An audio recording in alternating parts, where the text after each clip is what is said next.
everyone, it's Melissa. I go by Stitching Liz here on YouTube, and I'm so glad you're back. Thanks so much for joining me. So today's video is going to be about my stitching inspirations right now. I am not high on stitching output, like actual stitching product right now, but I feel highly engaged in my stitchy practice and cross-stitch things. So I wanted to share with you some of the things that are inspiring me right now and keeping me engaged in cross-stitch to that super high level that gets you excited all the time and makes you want to do more and more that has to do with your stitching hobby. So the first thing I want to show you is the whip I am working on. I think you'll remember I talked about it as a start along that I'm doing with a stitchy friend, and it's from this book, Cross Stitch in the Forest by Max Pigeon.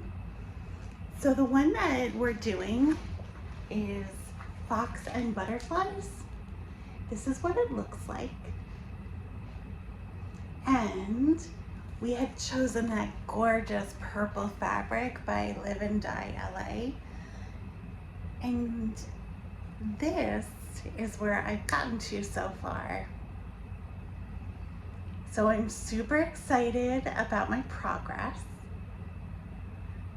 I think it looks so pretty on this fabric. It's really popping, isn't it? I can't wait to get to the fox. I think that's going to be so exciting, but I am saving the fox for almost last because I think it'll be the most fun to stitch. So this is my progress. And another thing about this project that is inspiring me right now is that I did floss drops. I'd never done floss drops before. The same stitchy friend who I'm doing this start along with had recommended a company on Etsy called, I think, Those Missing Stitches. I'll look and I'll link it below. And these are acrylic floss drops. I got 2 sets. They come in sets of 10. And I got skeleton cats and this kind of iridescent glittery one called Cotton Candy. And what I did was get removable Avery labels from Walmart, and that's what I wrote the number of the DMC on so that I can identify the thread. And it came with the binder circle. And then I used that 18-inch ruler that I got from Walmart to wind my threads and put them on the thread drops. So I'm super excited. Now, I kitted this up from Stash, so while the colors are very similar to the called for colors, they are not exactly the called for colors. They just sort of imitate the called for colors. So I'm super excited about this project. I can't wait to get back to working on it. And then the next thing I want to show you is kind of a silly little tool, but I'm so excited about it. I've recently started getting HelloFresh and Home Chef delivery meals.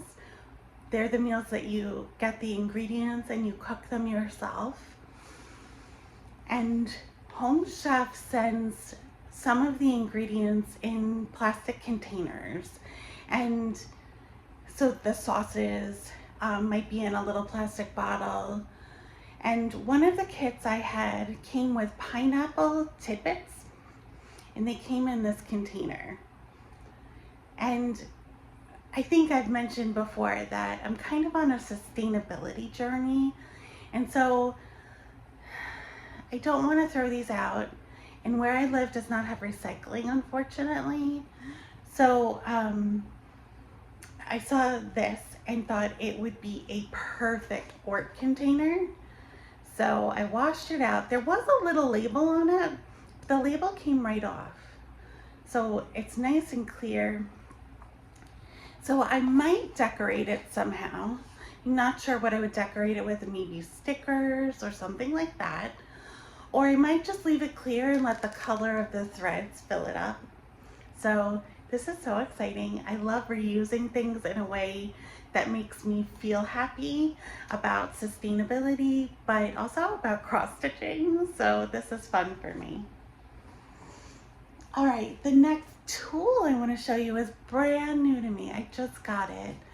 And I was enabled by my stitchy friend to get this. I've seen hers in action and it's so cool. So this is a office paper stand. So it's like a clipboard. It's made out of metal. The clip comes off, so you can move it to the side or move it to the top. It has this highlighting line bar. It has little movable paper holders or book holders, and it folds up and you can set it wherever you'd like in this little tray for the angle you need to best see your chart. So you can put your chart on this.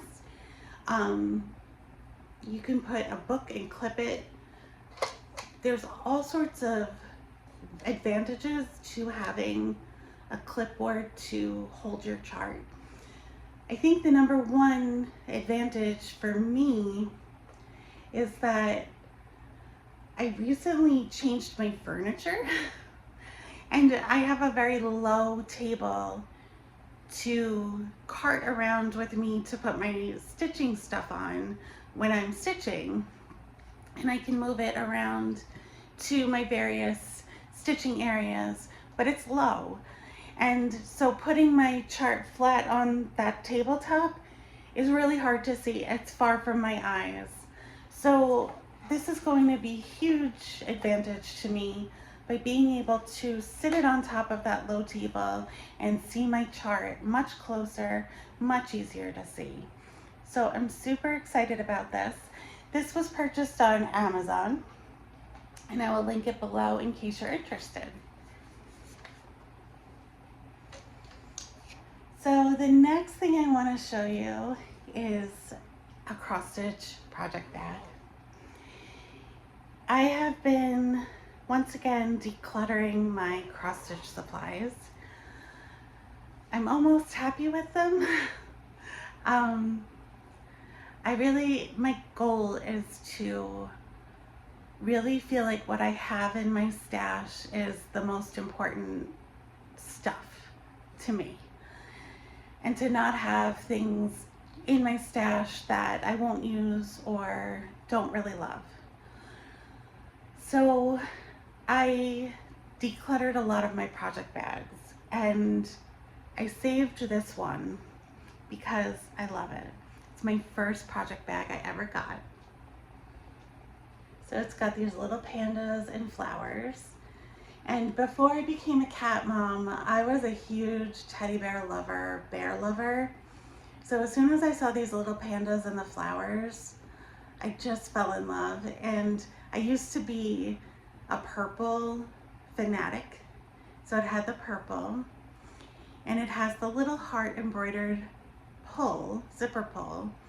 This bag is made by Karen of So Much to Love, and these are my favorite bags. They are not cheap. She charges a decent price for them. It's well deserved because they're made beautifully. But I would say she has an Etsy shop, and I would say if you could get one of hers on clearance or for sale, she has a sale folder and a clearance folder sometimes. And if you could get one of those bags and see what you think of it, I think you won't be disappointed. But if you were a little disappointed, you wouldn't have spent as much as a brand new bag, hot off the press fabric. So I have loved this bag ever since I got it. And I think I'm gonna save it for my stitching memories for a really long time. I would check out her shop if you like project bags. She has different sizes that you can choose from. It's really convenient. But I thought this was super cute, and I just feel so nostalgic, sentimental about it, and wanted to hang on to it even though it's the only project bag I'm keeping. Okay, so 2 more areas that I want to tell you about for inspiration. And one of them is that I have somewhat recently heard of Summerween, which is like Halloween in the summer, I guess. And I'm a little behind the 8 ball on it, or slow to the start, because I think the month of July is really Summerween month, but I found a Halloween chart that I absolutely love. And then I found in the Halloween Just Cross Stitch edition for 2025 a pattern that is so adorable.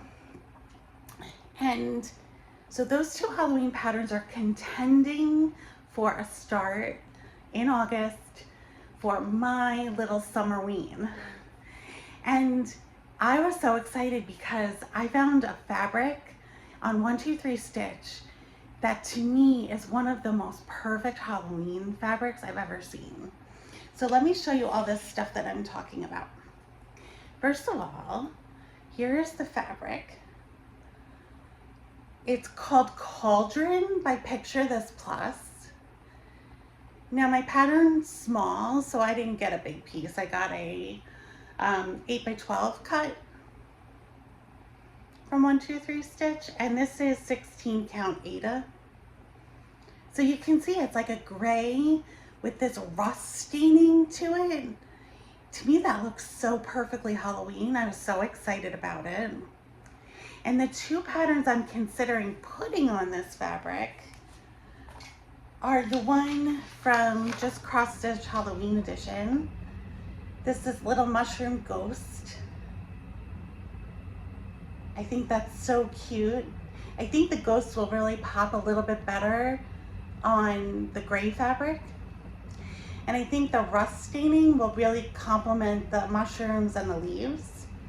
So I'm considering this one on that fabric. And then I found this pattern by Bent Creek.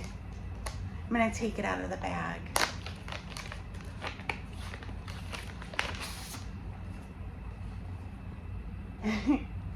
I told you I'm a cat mom. So this is so cute. It's called Cat and Bones. And I just love it. It's just so sweet. So I thought that one of these 2 would look really good on this fabric and be really fun to have my own little celebration for Summerween. And then speaking of my own little celebration, I got so excited because I found a brand new pattern that just lit me up. I was just immediately like awash with this feeling of must stitch this. And I'm going to show you the pattern. Hi, Puppy.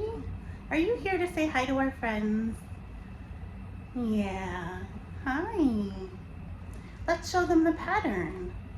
So this pattern is by Annie B's Folk Art. Annie B's Folk Art is one of my favorite designers, and this is kind of unusual for her. It's called Elizabeth and Fitzwilliam. And this is what it looks like. Oh, it's gorgeous, isn't it? So, so nice. Look at her. Look at her little hair. Look at these flowers. Look at his boots. So, so pretty. So it's got the EB for Elizabeth Bennet and the FD for Fitzwilliam Darcy. And it's from Pride and Prejudice. And on the back of the chart, it has the quote, "You must allow me to tell you how ardently I admire and love you." And so I think that's what inspired this chart. And this chart inspired me greatly. I am going to do a whole like stitchy theme around Pride and Prejudice. So what I'm gonna do is, I got the book from the library. So here's the Pride and Prejudice from the library that I got. Jane Austen standing up, the silhouettes. Cool book, right? So I got the book. And then I have the two versions of the movie. So I have the Keira Knightley version. I think this is from 2005. And I have the mini-series with Colin Firth. So I'm not sure which one of these I'll watch or if I'll watch both, but my intention is to reread the book. I have read the book, but a very long time ago, so I don't really remember it. All I remember is that when I did read it, I loved it. So I'm going to stitch while I watch. Also have some reading. And then I'm going to drink some delicious drinks in this Jane Austen mug that I got. It's got all of these quotes from Jane Austen books. It's a huge mug. It's so nice. And then I got a project tote to keep all these things in. It's a Pride and Prejudice tote. And I love it. So I'm gonna keep all the Pride and Prejudice goodies in this tote and all of my stitchy things for the project in here as well. I still have to kit it up. I'm gonna kit it up from stash. I hope I have a fabric that does it justice. I used to actually own the called for fabric, but I used it all up. So I'm hoping I have something similar in color because I think it's a beautiful color. The called for fabric is Barnwood by Picture This Plus. So I'm hoping I have something similar that will work. I'll be going through my stash for that, and I'll be sure to show you. So what I was wondering is if somebody out there would also be excited to stitch this brand new Pride and Prejudice pattern, because I know Jane Austen is a huge love for many people, and Pride and Prejudice is too. And this is a brand new pattern. You might not have seen it yet because it's from 2025. So if you are interested in stitching this pattern, I'm going to do a giveaway where I will have it sent to you from 123 Stitch. Just put in the comments below, let's see, how about just the word pride? Put the word pride in a comment below to enter to win a copy of this pattern, so that if you want to stitch it too and enjoy this special theme, you can do that. So I hope you're all doing well. Thank you so much for joining me, for all of the things that are inspiring me right at this moment. I'm sure they'll change very shortly, but for now, this is what's inspiring me. Thanks for joining me, and I will see you soon. Bye.